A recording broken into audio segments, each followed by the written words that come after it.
All right, let me take you back in the house. Let's talk about air filters. This is the number one reason why your air conditioner is not having cool air come out.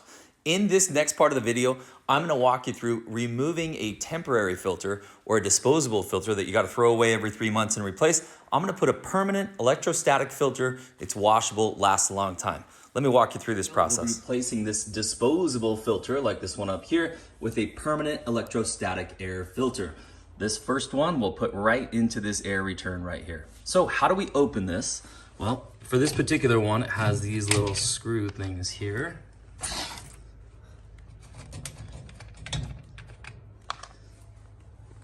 Pull this open like so.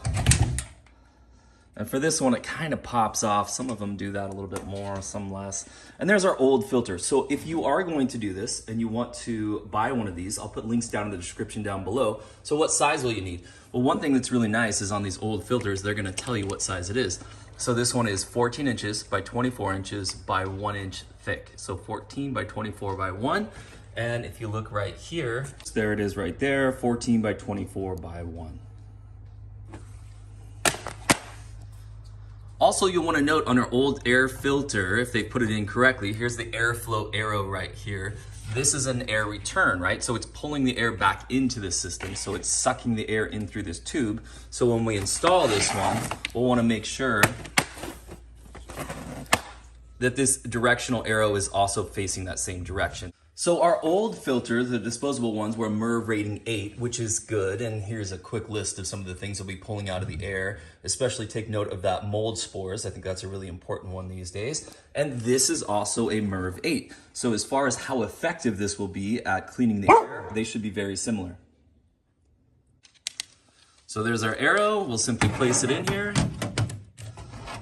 And it fits perfect. Now we'll put our cover back on, our screws back in.